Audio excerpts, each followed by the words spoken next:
Admiral Francisco Cubides Granados, it is a pleasure to have you here today to talk about your work, what you have experienced, and what you can expect in the coming years.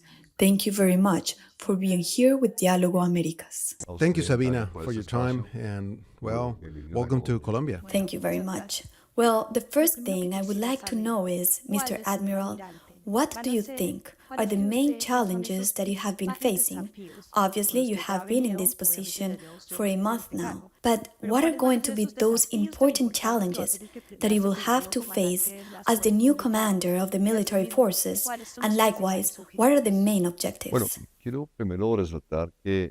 Well, first of all, I want to emphasize that I've been handed over military forces that are on the offensive, and that is the main, let's say, the primary objective. That is to maintain the offensive of the military forces. The military forces that are first of all respectful of democracy, that act within the framework of the national constitution, the laws, and the doctrine. And there, it is important that we maintain that effort. An effort that is added to the capabilities of our Army, our Navy, and our Air Force.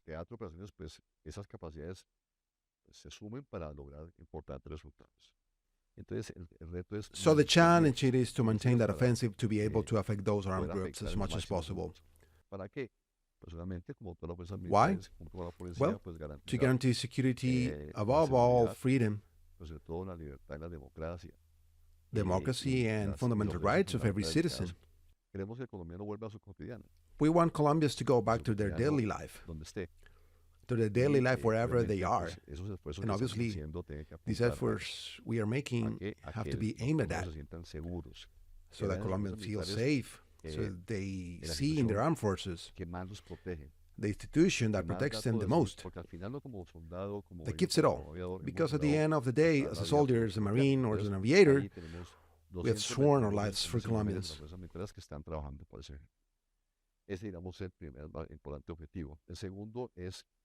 The second is to work for our men. In the end, there are 220,000 people who have families, who are operating in the land, sea and river and air domains, who must be focused on their mission. But for a soldier to be focused on the mission, his well-being is important. It is not only his good sleep, his good food, a certain amount of recreation, his rest, but also his training. We have to work a lot on his training. We also have to work a lot on his mental health, because we have to find out what prevents that man who is in operations from concentrating in the mission, his family, his wife, his children. If he owes money, so we have to have an emotional closeness with the troop to find out what's inside you that doesn't allow you to concentrate. And sometimes these things are so simple to solve, so we talk to the commanders of the forces that we have to be very close to them, so that the extent that we can help them solve their problems, they can go to combat in better condition. The third very important is integrity. We have to continue working on the concept of principles and values, so that the soldier, the sailor, this airman has framework where he acts in all his behavior in service of our service, in honesty, in loyalty, in discipline, in commitment, in transparency. In short, these are topics that might sound like a matter of course, but which are constantly present in every speech that the commander gives, so that this man always act in a transparent way, in a way that is respectful to human rights, respectful of the application of the IHL. So it is a job that we have to do every day, so that the men behave in a much more exemplary way. Okay, those are your objectives. Sí, puntualmente esos tres, sí. Isn't there perhaps a challenge beyond those objectives that you have? A challenge that you could say something that you have encountered in the last month that perhaps you didn't expect? Bueno, Well, I've been very emphatic in working on behalf of the institution.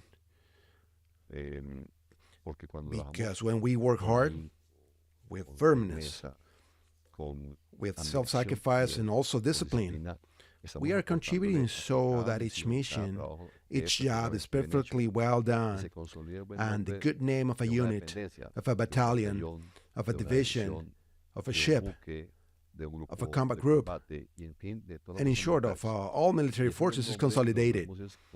And we achieve this good name with work that is also very visible so that the normal Colombian knows what his soldier does, what his aviator does, what his sailor does in the combat area.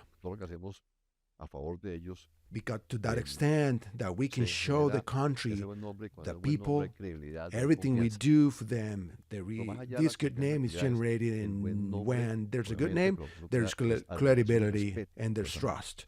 But beyond that trust it gives, it is the good name, obviously, that creates admiration and respect for the public force. And we have worked so that through the media, thanks, for example, to you too, the normal Colombian knows what his men who are part of the military forces do. It is an issue, it is a challenge for the citizen to feel that the soldier is really there and not, as they say, that he's not operating. Of course, we're giving it all. A challenge, and I think it also brings us together today.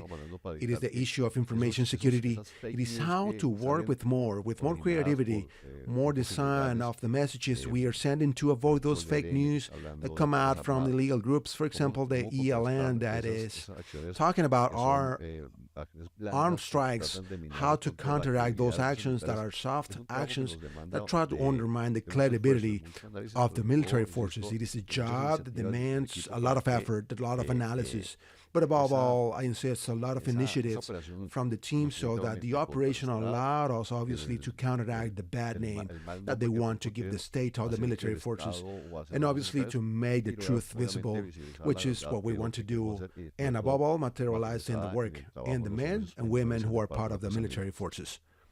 Perfecto. Admiral, Colombia has always been a leader in the fight against drug trafficking, and one of your great achievements in the Navy was the increase in drug seizures, a result that has undoubtedly earned the Colombian Navy international recognition. How do you plan to transfer those good results achieved in the Navy to the other forces that you now lead? The President has been very emphatic that we have to concentrate on the illicit economies that are giving financial power to illegal armed groups. There we are making important efforts in the areas of, as you mentioned, drug trafficking, smuggling, illegal mining, and something that is also affecting society a lot is extortion. So we have to see how the sum of the capabilities of the other three forces together with the police add up in favor of results. Look, for example, the intelligence issue. Intelligence is an effort that is increasingly shared among the different agencies. I'm talking about the Navy or the Air Force, the Army or the police, as well as the Attorney General of the nation. So nowadays, there is much more closeness between the agencies so that relationship to this type of threats, there are more efforts and more results. For example, maritime intrusion is achieved thanks first to the naval intelligence, which is supported by the Army intelligence, to consolidate at sea with the support of the Air Force. The Air Force, let's say, provides the first support to make visual contact, then the Navy plane arrives, relays are made, and the maritime intervention at sea is carried out. So these efforts that are made, they are made jointly, but also coordinated with the police. So the same happens, for example, in the collection centers. Yesterday, for example, the police seized nearly 300 kilograms of cocaine in Barranquilla with intelligence. So the issue is to maintain this effort of the three forces around these economies, drug trafficking, illegal mining, smuggling, extortion, and all other manifestations of crime that exist in the cities. So we have to continue working. Here, intelligence is key so that there is much more operative operations based on trust. We're adding more results every day in all these crimes that are being countered with the military forces. Among the armed groups that have expanded the most in the national territory is the Tren de Aragua, without a doubt, and the Clan del Golfo. What measures do you plan to apply to confront the terrorist escalation and expansion of these illegal groups? Well, the expansion is two-dimensional. First, in the territory, we have found that there is an increase in the criminal presence of these groups in different areas of the country. That resulted in people. These two groups are dedicated to recruiting young people to serve as informants to communicate when the police are present in rural or urban areas of municipalities, or when the Navy, for example, highlights a photo on Coast Guard when a device goes out. So this number has increased a lot. So what we're going to do, we're trying to, the first thing is that we counteract their trafficking. They will have to less resources to pay. That's what we would say. For example, they're paying between $100 and $300 for people to inform them. So what we do is that every time we take away a shipment of drug trafficking, cocaine, marijuana, that budget is reduced so they don't pay them. It is also a matter of values, isn't it? It is also important that families work on how they take care of their children. The parents know what their children are doing. The social control measures, the action of the judges is much more effective, so those young people who have been caught can serve their sentences and do not return to crime. It is a complex mechanism to make people become good. But for people to become good, there must be options of legality. So it is a work that is being carried out from the government state level so that we promote values, but also provide better job opportunities, legal opportunities for people to look at. That's a big challenge. But for the moment, we have to concentrate on affecting the illegal activities of these two groups so that we take away their power and presence in the Colombian territory. Let's go to another very important issue at the moment, our neighbor, Venezuela. Due to the situation that is being experienced in our neighboring country, are there any additional preventive measures being taken in addition to those that have already been taken? Well, obviously, we are in charge of the border control. That is, we have had a look at what is really happening in the land border area towards the north of Santander. There has been no change in the daily flow of migrants there. A few weeks ago, we were there in Cucuta, and we observed that nothing has happened. That is, at this moment, there's no impact. Obviously, it is up to us to maintain control of the illegal crossings with the police because there are illegal and legal crossings. So at times, the border dynamics has remained the same as it was happening before the elections in Venezuela.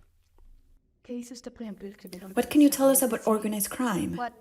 That is to say, what could be the challenge for Colombia regarding the situation that is happening in Venezuela and maybe some difficulties that may prevent us? That is to say, is illegality increasing? I am not only talking about migration, but also about organized crime. What risks are there for the country? Well, we all know that there's a criminal dynamic on the border. It is well known that there are ELN structures that have always been historically on the border, on the other side of the border. At that moment, we are operating with our armies, our border navy, to counteract that criminal pressure on this side of the border. We have had important results since obviously there are not only ELN in the border sector, but also on this side, there are also groups of FARC dissidents that are also fighting in the Catatumbo area, in the Arauca area. So we are fighting those two groups and the others that are present in the area. There is also some sporadic presence of groups related to the Clan del Golfo. So it's quite a job. We are working, starting up, operating towards the border, and obviously counteracting to the maximum extent those armed groups that are present in the sector. You have said throughout the interview how important it is to work together. A great example of this is Operation Orion, which you have highlighted on several occasions. Could you elaborate on what this operation consists of and if you have considered taking this same strategy to other areas that you are currently leading to combat other crimes? Well, Orion is an operation that was born in 2018, which is the sum of efforts of countries in the region: Panama, Colombia, Ecuador, Costa Rica, that decided to join efforts for 45 days every 6 months to achieve a much more consolidated operation with the sum of capabilities of each country against drug trafficking. Orion was given very important results, and each time he was able to add countries to the region, but also countries outside the continent. Besides countries and navies, organizations dedicated to maritime border patrol and police tasks. Today, Orion is close to number 14.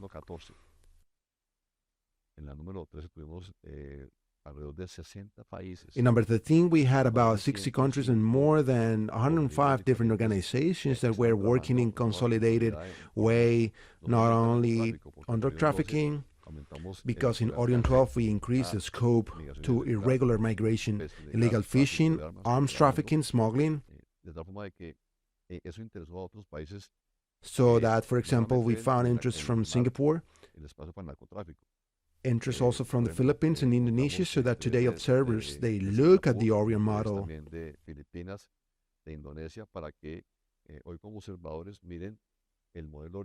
to see how they can join this effort,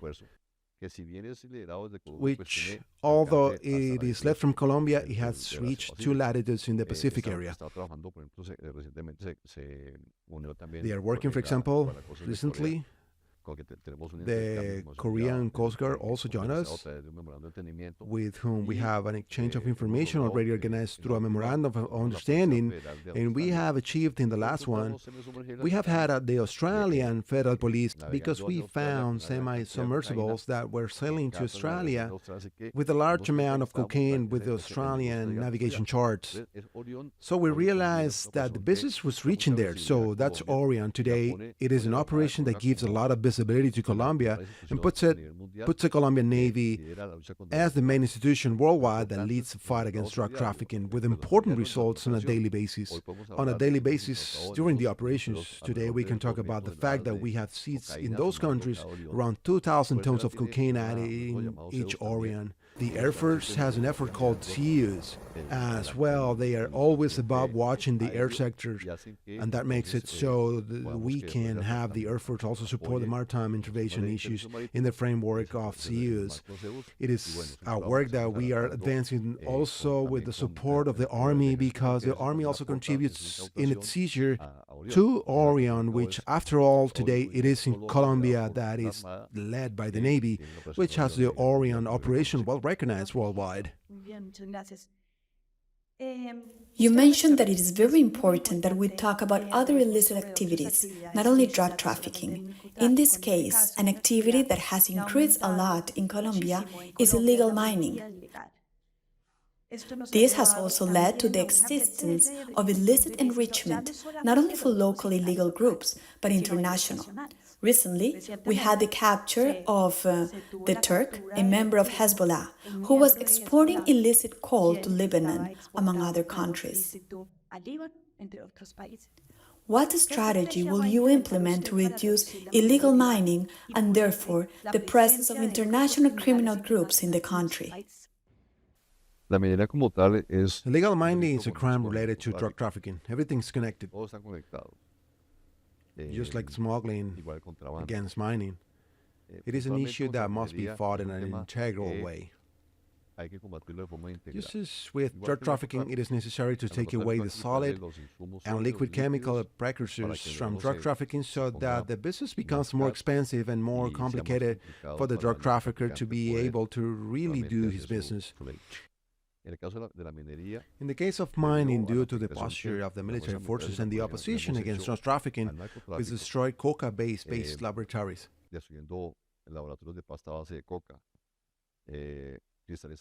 Crystallization sites where coca-base becomes cocaine or hydrochloride. We seize a large number of solid and liquid chemical precursors that are used for drug trafficking. So many people who used to scrape coca today are dedicated to mining as a way to obviously make a profit, because a gram of gold costs around $60. And people are more dedicated to that, unconsciously affecting the environment, although there are mining rights duly or authorized by the government. There are many people who go to the same sector where they are authorized to affect the environment in a way that is no longer artisanal, but more technical, because we have areas totally devastated by illegal mining. So the challenge is, how can this illegal mining become legal? It is an issue that we are working on with the government, with the Ministry of Mines, how to make the farmer aware that although he has to look for livelihood, he also has to compensate the environment, and that's a big challenge. We have recently managed to get the president to sign a decree so that not only the police is in charge of the destruction of illegal machinery used for illegal mining. Nowadays, we can do it as a navy, as an army, so that we are going to have a greater impact on this phenomenon. But the point is, what is going to happen with the people who are engaged in illegal mining? So again, we come back to the social problem, how the government manages to find a solution to the illegality with the legal options, with illicit crops of agricultural products that will allow us to have some profit. For example, to be sure that they are not associated with illegal armed groups, how to migrate towards a more environmentally friendly mining, obviously more technical, more orderly, is a big issue. It's a big challenge that demands us, obviously, to work with. In this case, the Ministry of Mines, today we have pools full of mercury-affecting rivers. But it was possible to fish before, and today we cannot fish. So we have to look at how to make it more legal, but in an environmentally friendly way. But regarding transnational organized crime, I am concerned, or rather, I would like to know, how are you or how do you plan to act so that the presence of these illegal groups, terrorists, does not increase here in the country? Well, there's an important effort that has been made with and the National Police. I insist, the sum of intelligence capabilities of the different agencies has allowed us to detect those business owners. We are permanently carrying out operations with the police, with the support of authorities from neighboring countries, specifically Panama. We have found that there's a large number of people who will live there and manage the business there, drug trafficking business, the smuggling business, the illegal mining business. So we've been affecting those groups, but there is also a great effort being by the UIAF, which is an entity that allows us to verify the flow of capital. And we have detected individuals who are the business owners. We have a mapping of illegal armed groups leaders. We have found that those individuals, those and some of their henchmen, are the ones manage the capital. We have detected the flow of money coming from abroad, how it arrived in Colombia, how it leaves, and how it's distributed to different people. So we're making a match between those findings that this state entity has and in our mapping, the threat, and we have found coincidence. So we are looking for arrest warrants from those individuals with the Attorney General's office so that we can affect them and follow up those capitals that are immense. Because there is even money that is coming from abroad to an individual that is in an illegal group that connects with another individual who is from another illegal group, and there's a whole mosaic of connections, and it is a work we are carrying out so that we can identify the business owners inside and out. So it is a big effort that we are making and showing results for. We are constantly carrying out operations to detect these individuals. We are capturing them. Of course, everything we do to combat illegality will never be enough. There's a demand for working capacities, trust with countries in the region to obviously stop those organizations dedicated to the business and obviously affect them so that to the extent that we can do so, we can obviously reduce the impact on the communities that are dedicated to illegality here. Finally, apart from illegal mining and drug trafficking, is there any other crime where you are focusing your efforts? Today we're talking about extortion. Extortion is a crime that has been on the rise, which consists of asking people for money to avoid affecting them. It is a crime that has always existed, always to some extent, but it has increased in recent years. Why? Because we have taken away the economic power of the illegal armed groups, and since we have taken away that power in drug trafficking and illegal mining, we are lastingly affecting them. They have dedicated themselves to extorting money from people in that sense. There are specialized units both in police and military forces that are called the Gaula police and the military Gaula, that are present in the departments and have a very important mission of receiving complaints from the people so they together with an investigative process that is being carried out with the Attorney General's office and the CTI, we can obviously reach those individuals who are causing extortion. In the case of military forces, the Gaula's command depends on the general command. We have 32 Gaulas in Colombia, which are groups specially designed to combat extortion and kidnapping. And it has allowed us to have a much closer attention to ordinary citizens so that they continue to denounce. There we have some direct lines by cell phone for them to dial in case are being affected in some situation. And the idea is to continue strengthening these groups so that people trust more and more in reporting.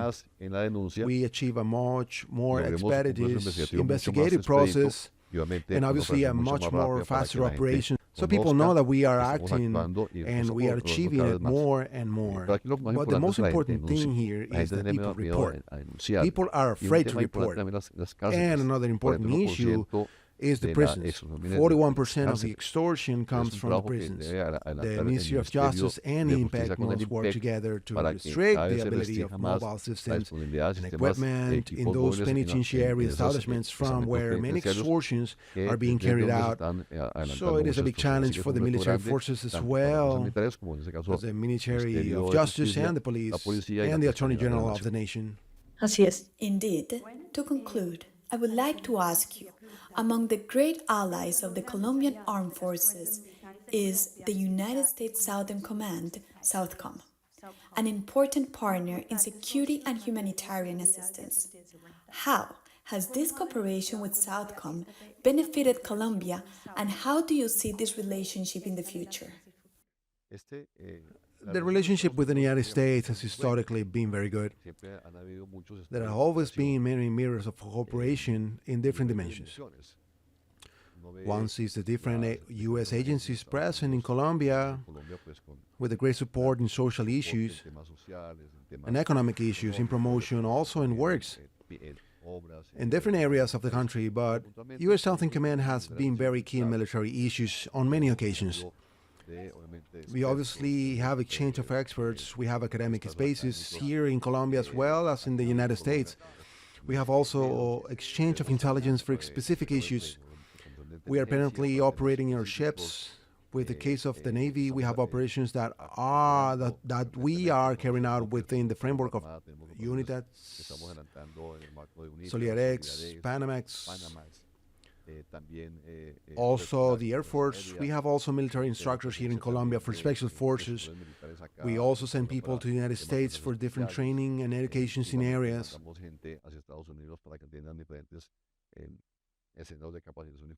So it is a very solid relationship that has allowed us to increase capabilities. Obviously, above all, trust. We have always had a very solid relationship. It has allowed us, I insist, to improve capabilities, but above all, to interoperate in maritime, air, and land spaces, which obviously gives us cooperation capabilities. For example, when we look at the issues such as humanitarian assistance, we have had operations such as Solidarex, where the United States have been very supportive in simulating natural disasters in areas such as tsunamis and earthquakes. So it is also an important issue. We also see that for a long time we have been receiving support directly from the United States Southern Command through the visit of hospital ships. We have had the comfort here. We recently had the Burlington, which had allowed us to bring great medical aid from the United States to attend some communities that are really very deprived, communities very affected from the health point of view. And there we have had important support already. We have had since 2007 many visits from the United States for the first time since 2007. We have had many visits from the United States units. That is key because the community needs support from the specialists with medicines, with help, even mental help, because a very important group comes aboard their ships, and together with the help of the Navy, the Army and the Air Force, they complement each other so that these communities in the Caribbean or the Pacific are really attended, and to some extent these needs are reinforced in the terms of physical and mental health. And how do you see the relationship in the future?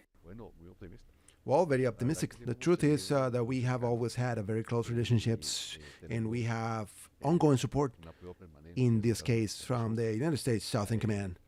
Well, we are currently here attending a seminar on the importance of information operations, which is a current issue. 8 countries of the region are here present. So it is a space that allowed us not only to consolidate theory and practice on these issues, but also achieve a much closer approach in the hemispheric level with countries like Argentina, Peru, Ecuador.